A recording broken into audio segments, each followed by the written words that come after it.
The house stood on a hill overlooking the town, a grand Victorian with peeling paint and overgrown gardens. It wasn't run down, not exactly, but it carried the weight of years, of secrets held within its walls. It was late summer, the kind where the air hangs thick and sweet. But even the warmth couldn't quite reach the chill that seemed to cling to the place. Inside, life appeared normal. Eleanor Vance, a woman known for her quiet elegance and charitable work, was preparing dinner. Her husband, Arthur, a successful lawyer, was already home, ostensibly working in his study.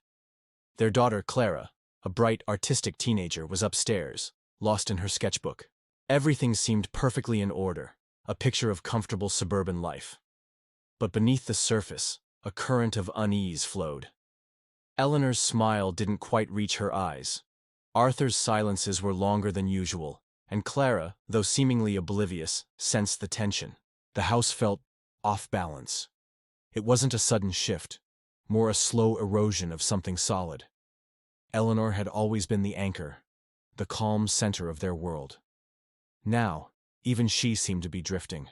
She'd started taking long drives, claiming they were for errands, but returning with a faraway look in her eyes.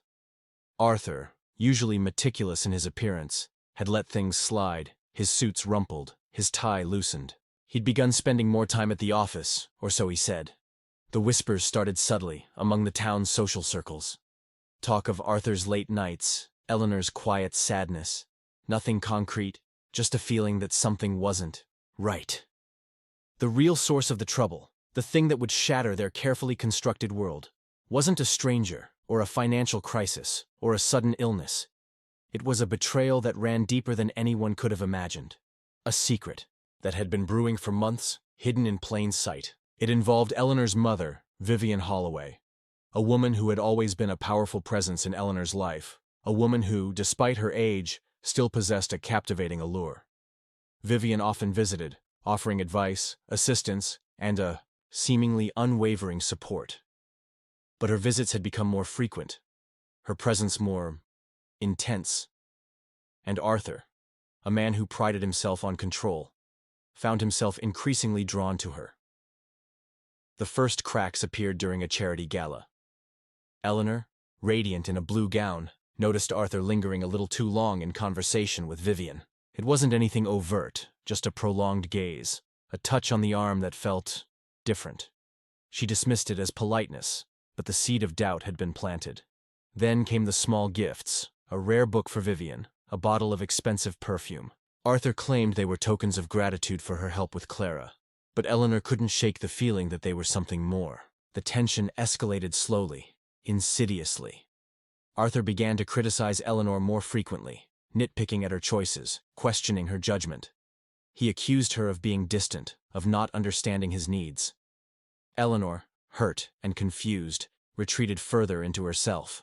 She found herself confiding in Vivian, seeking her mother's wisdom and support. It was a dangerous game, pouring her heart out to the very woman who was at the center of her growing suspicions.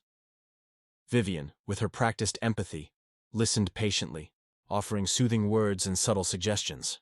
She painted Arthur as a stressed, overworked man who simply needed understanding. She subtly undermined Eleanor's confidence, suggesting she was being overly sensitive, imagining things. Meanwhile, Arthur and Vivian's interactions became bolder, more secretive. Stolen glances, hushed conversations, brief touches that were quickly withdrawn. Eleanor started finding excuses to be away from the house, spending hours volunteering at the local hospital, losing herself in her garden. She knew something was happening, but she couldn't bring herself to confront it. The fear of what she might discover was paralyzing. The power dynamic was shifting. Arthur, always the dominant one in the marriage, seemed to be finding a strange sort of validation in Vivian's attention. Vivian, despite her age, thrived on the attention, on the feeling of being desired. And Eleanor, caught in the middle, was slowly losing her grip on everything she held dear. The financial pressures also played a role. Arthur's law firm was facing a downturn, and he'd made some risky investments that hadn't paid off. He was desperate to maintain their lifestyle, to project an image of success. Vivian, a woman of considerable wealth, offered to help, subtly suggesting a loan. Arthur accepted, knowing it came with a price. The breaking point came on a rainy Tuesday afternoon. Eleanor returned home early from the hospital, hoping to find Arthur and Clara for a family dinner. Instead, she found the house eerily silent. She walked towards the study, her heart pounding in her chest. The door was slightly ajar. She pushed it open and froze. Arthur and Vivian were there, locked in an embrace. It wasn't a passionate, frantic embrace, but a slow, deliberate one, filled with a quiet desperation. The air crackled with a forbidden energy. Eleanor stood there, speechless, her world collapsing around her. Arthur and Vivian broke apart, their faces flushed with guilt and shame. Arthur stammered an apology, a pathetic attempt to explain the unexplainable. Vivian simply stared at Eleanor, her expression unreadable. The silence stretched on, broken only by Eleanor's ragged breathing. Then, she turned and fled, running upstairs to Clara's room. She found her daughter sketching, oblivious to the drama unfolding downstairs. Eleanor collapsed onto the bed, sobbing uncontrollably. Clara, startled, rushed to her mother's side, asking what was wrong. Eleanor couldn't bring herself to tell her. She simply held her daughter close, clinging to her as if her life depended on it. The following weeks were a blur of pain and confusion. Eleanor confronted Arthur, demanding answers. He admitted to the affair, claiming it was a mistake, a moment of weakness. He begged for forgiveness, promising to end it. But Eleanor couldn't forgive him. The betrayal was too deep, the damage too profound. She learned through a whispered conversation overheard that the affair hadn't been a fleeting moment of weakness. It had been going on for months. And then came the devastating revelation. Eleanor was pregnant. Not by Arthur. By Vivian's son, a man who had been a friend of the family for years. A man who had been complicit in the affair, driving Vivian to and from her secret meetings with Arthur. The truth was a monstrous, twisted thing. A betrayal on multiple levels. The crime wasn't a single act of violence, but a slow, insidious unraveling of trust. A web of deceit that had ensnared them all. The news of the pregnancy sent shockwaves through the town. Eleanor, once admired for her grace and composure, became the subject of gossip and speculation. Arthur, his reputation tarnished, faced disbarment. Vivian, her carefully constructed facade crumbling, retreated into isolation. Clara, heartbroken and confused, struggled to cope with the fallout. The police were involved, but the case was complicated. There was no physical violence, no clear victim. It was a matter of adultery, betrayal, and the emotional devastation of a family. The investigation focused on the circumstances surrounding the pregnancy, on the identities of the fathers. DNA tests confirmed the unthinkable. The child was not Arthur's. The revelation of Vivian's son's involvement added another layer of complexity to the case. He denied any knowledge of the affair, claiming he was simply a friend offering support. But the evidence suggested otherwise. He had been driving Vivian to secret meetings with Arthur, providing a cover for their illicit encounters.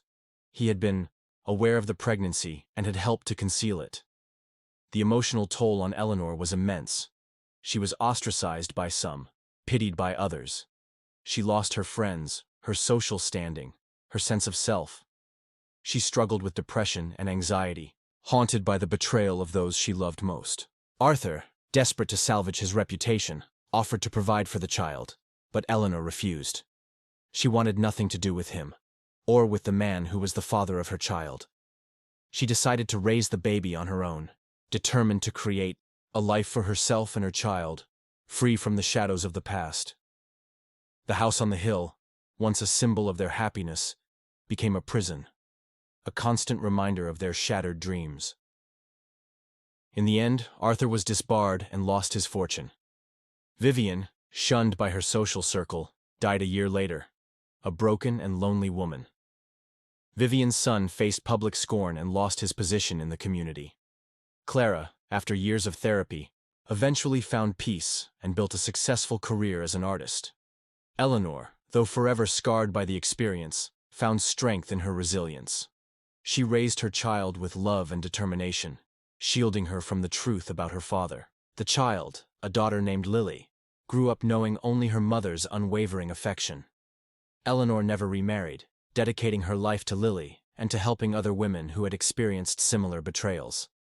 The case became a cautionary tale, a reminder of the fragility of trust and the devastating consequences of infidelity. It exposed the dark underbelly of a seemingly perfect community, revealing the secrets and lies that lurked beneath the surface. The house on the hill was eventually sold, its history shrouded in whispers and speculation. It stood as a silent testament to the tragedy that had unfolded within its walls, a reminder that even in the most idyllic settings, darkness can lurk, and betrayal can strike when you least expect it. Justice, in this case, wasn't about legal punishment, but about the long, arduous process of healing and rebuilding a life shattered by deceit. It was about Eleanor's quiet strength, her unwavering determination to protect her child, and her refusal to be defined by the actions of those who had wronged her. The story served as a stark reminder that the most profound wounds are often inflicted not by strangers, but by those we trust the most. And that sometimes, the greatest act of